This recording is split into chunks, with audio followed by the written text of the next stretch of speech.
जिसे एकादशी व्रत रहना हो उसका नियम है कि दशमी के दिन कांसे के पात्र का त्याग करें।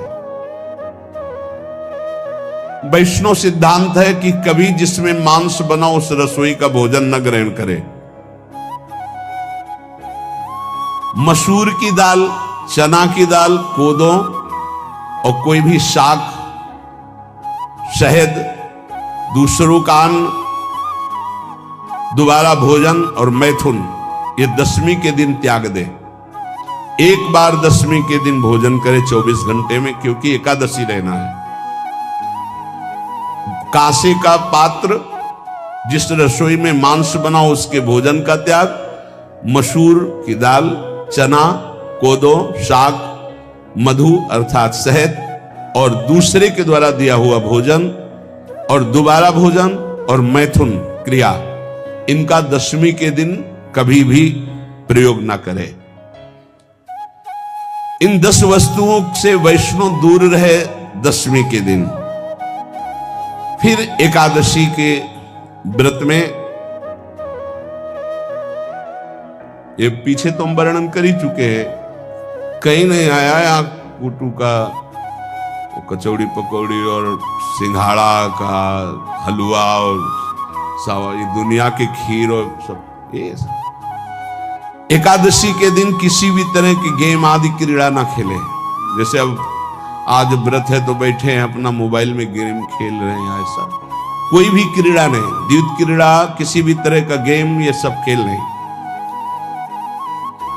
द्वैत क्रीड़ाम च निद्राम च तांबूलम दंत धावनम परापवादम पैशून्यम निस्तेयम हिंसाम तथा रतिम कोपम हनत वाक्यम च एकादश्याम विवर्जयेत। एकादशी के दिन उपासक को चाहिए कि वो किसी भी तरह की क्रीड़ा, मनोरंजन बिल्कुल नहीं। चनिद्राम, नींद नहीं लेनी उसको, न दिन में न रात में। एकादशी व्रत, और प्रायः पुराने महापुरुषों ने ऐसा किया है। रामदास जी डाकोर के रात में जाते थे, रणछोड़ भगवान के यहाँ कीर्तन करते थे जाकर। तभी तो भगवान उनके कीर्तन पर, उनकी भक्ति पर रीछ कर गाड़ी में बैठकर उनके साथ आए थे। पूरी रात जगकर कीर्तन करना, और दिन में तो सोना ही निषेध है। द्वैत क्रीड़ाम च निद्राम च तांबूलम, पान खाना निषेध है एकादशी को, बिल्कुल नहीं, जो व्रत रह रहे हैं। और दंत धावनम, वृक्ष से तोड़कर जो दतून की जाती है, एकादशी के दिन नहीं। परापवादम, दूसरे की निंदा करना, चर्चा करना नहीं, अर्थात अधिकतर मौन व्रत धारण करे एकादशी के दिन। पैशून्यम, चुगली करना। स्तेयम, कोई चोरी करना। हिंसाम, वाणी से, शरीर से, मन से किसी को दुख पहुंचाना। रतिम, अर्थात भोग करना, मैथुन करना। कोपम, किसी के ऊपर गुस्सा करना। अनत वाक्यम, झूठ बोलना। एकादश्याम विवर्जयेत, एकादशी के दिन ये नहीं करना चाहिए। एकादशी को एक बार कुछ फलाहार शुद्ध, अगर आपके पास कोई व्यवस्था नहीं तो थोड़ा दूध है, जल है, ऐसे आप लेकर, या थोड़ा सा फल ले लें। थोड़ा सा फल लेकर के प्राण पोषण, एक दिन में मर नहीं जाओगे। कितने तो निर्जला एकादशी रहते हैं, हर एकादशी निर्जला। पूज्य श्री मथुरा दास जी निर्जला ही रहते थे हर एकादशी। चलो भैया आपकी सामर्थ्य नहीं तो जल 2-4 बार ले लो, एक बार थोड़ा सा दूध और फल ले लो, चल जाएगा काम, प्राणों का पोषण हो जाएगा। ये आचरण न करे और एक बार कुछ आहार ले ले, वो भी शुद्ध भगवद अर्पित प्रसाद।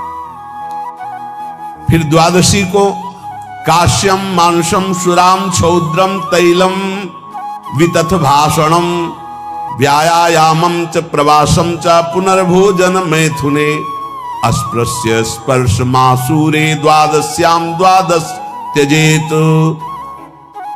कांस के पात्र में द्वादशी को भी भोजन न पावे, जिस रसोई में मांस बनाओ उसमें आहार न ले, किसी भी तरह का नशा द्वादशी को न करे, शहद न पाए, तेल के बने पदार्थ न पाए, मिथ्या भाषण न करे और बहुत शरीर का व्यायाम न करे, बहुत थकावट वाले कार्य न करे, दोबारा भोजन न करे, एक बार द्वादशी को भी भोजन पवित्र, मैथुन न करे, जिसका स्पर्श नहीं किया जाता ऐसे पदार्थों का स्पर्श न करे और मसूर की दाल न खाए। द्वादशी को जो इन नियमों का पालन करता है, दशमी द्वादशी ऐसे और एकादशी ऐसे, तब उसे एकादशी व्रत का फल प्राप्त होता है। जो इस पद्धति से एकादशी, ये जो मनमानी है सब नहीं, हर पदार्थ मिल जाएगा आपको फलाहार में, हर पदार्थ हमको बताया गया कि आपको जो चाहो सब पदार्थ फलाहार का। अरे भाई, हरितोष व्रत है तो हरि प्रसन्नता के लिए एक दिन भूखे रहने बहुत आनंद आता है। पहले भगवत कृपा से ऐसी गंगा जल पी करके कुछ दिन, फिर कभी कभी निर्जला एकादशी का भी आनंद। बड़े संन्यास मार्ग में थे तो बड़े संयम से सब शास्त्रीय पद्धतियों का निर्वाह होता था।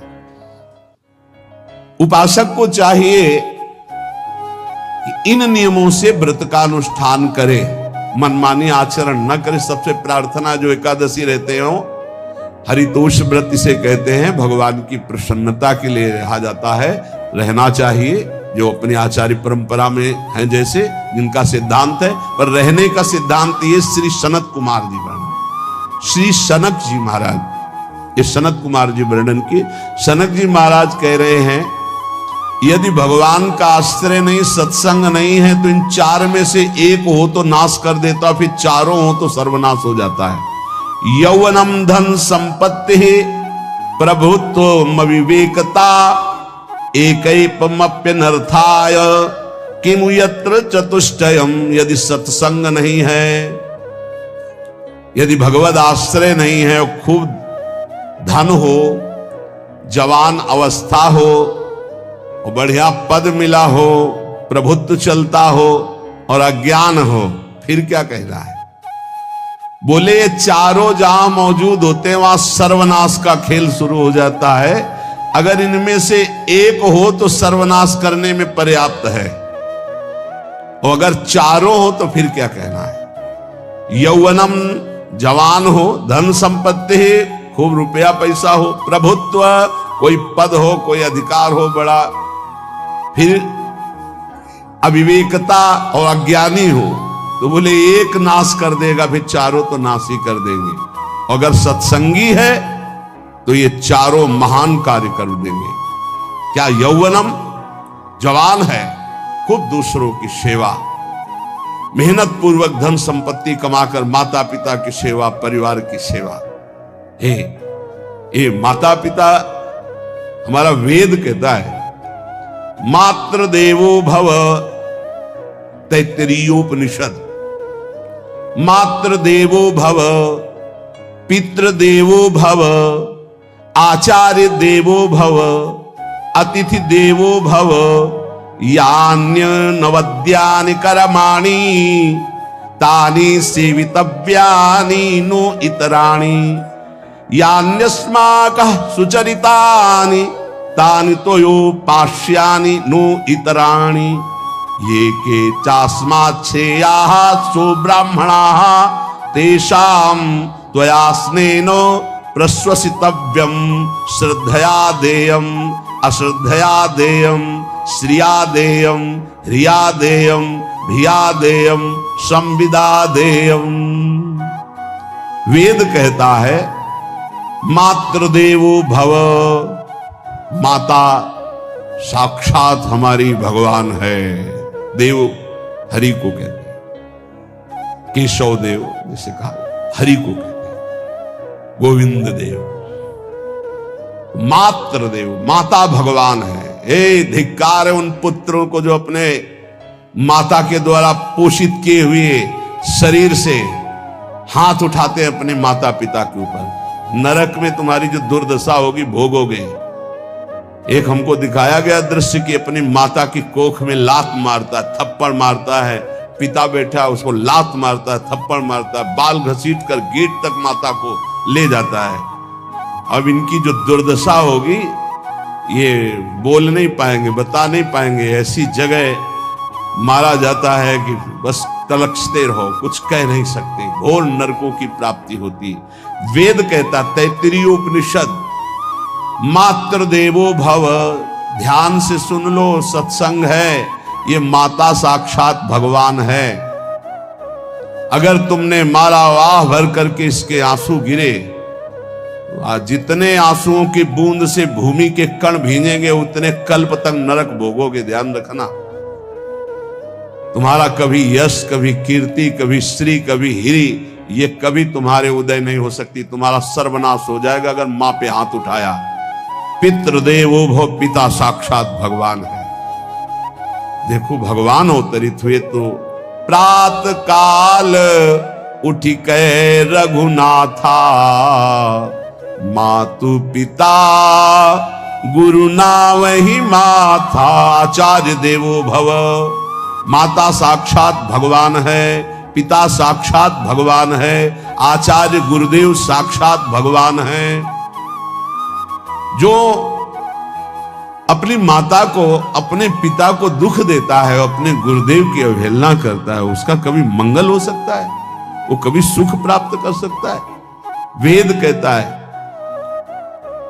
जो निर्दोष कर्म करते हुए धन कमाकर, कैसा कर्म?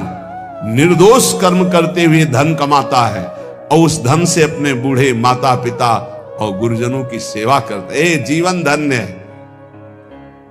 धिक्कार है उस पुत्र को, धिक्कार उस जवानी को, धिक्कार है उस धन को, धिक्कार उस बुद्धि को जिसको ये सब प्राप्त होने पर भी अपने बूढ़े माता पिता को दर दर के भटकने के लिए विवश कर देते हैं, जो अपने बूढ़े माता पिता को कष्ट देते हैं। जहां वेद कह रहा है मातृ देवो भव, पितृ देवो भव, आचार्य देवो भव, अतिथि देवो भव, चारे बातें कही।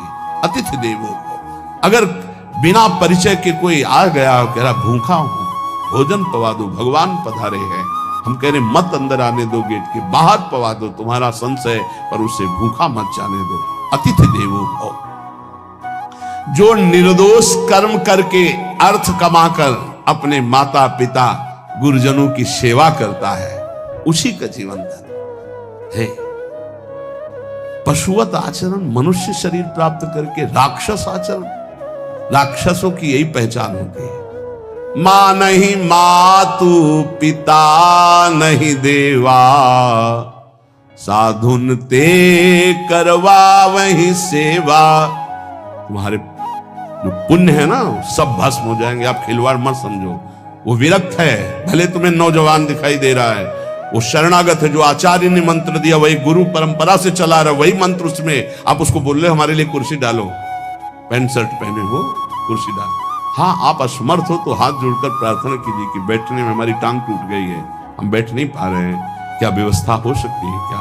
याचना इस कोटि की। आदेश, बाबा जरा कुर्सी लाना, बाबा तो कुर्सी रख देंगे, आप उनको तुम भिक्षुक समझते हो, सारे सुकृत तुम्हारे नष्ट हो जाएं। ये जो संतों के द्वारा दिए हुए आसन में अयोग्य पुरुष बैठ जाते हैं ना, इनके सारे सुकृत नष्ट हो जाते हैं। ये क्या समझते हैं? तुरंत आसन दिया जाता है, किसी भी आओ, आसन को प्रणाम करके समेट कर रख दो अगर आसन में बैठने की योग्यता आ रही। आसन में बैठने की योग्यता उसकी मानी जाती है जो सामने बैठा है, उस स्थिति का हो या उससे श्रेष्ठ हो। बहुत होश में ये बातें सत्संग में ही मिलती है और अन्यत्र नहीं मिलती। आसन बिछाने का मतलब तुम कोई महान नहीं हो गए हो, अपने में दैन्यता नहीं तो वैष्णव किस बात के? आसन ग्रहण वैसे ही बिछा हुआ है, उसके ऊपर आसन लगा हुआ है गुरुजनों के लिए, श्रेष्ठ जनों के लिए। आप आसन में बैठने के अधिकारी हैं। सत्कर्म के द्वारा कमाए हुए धन से मातृ देवो भव, पितृ, हम बार बार चिल्ला के कह रहे क्योंकि कलयुगी इन पुत्रों को अब समझ में नहीं आ रहा। जो बोओगे वही काटोगे। अगर आप अपने पुत्रों को शत अध्यात्म की शिक्षा देंगे और स्वयं अध्यात्म से चलेंगे तो तुम्हारा बुढ़ापा ठीक से जाएगा नहीं। बुढ़ापा बहुत मुश्किल से कटता है, बहुत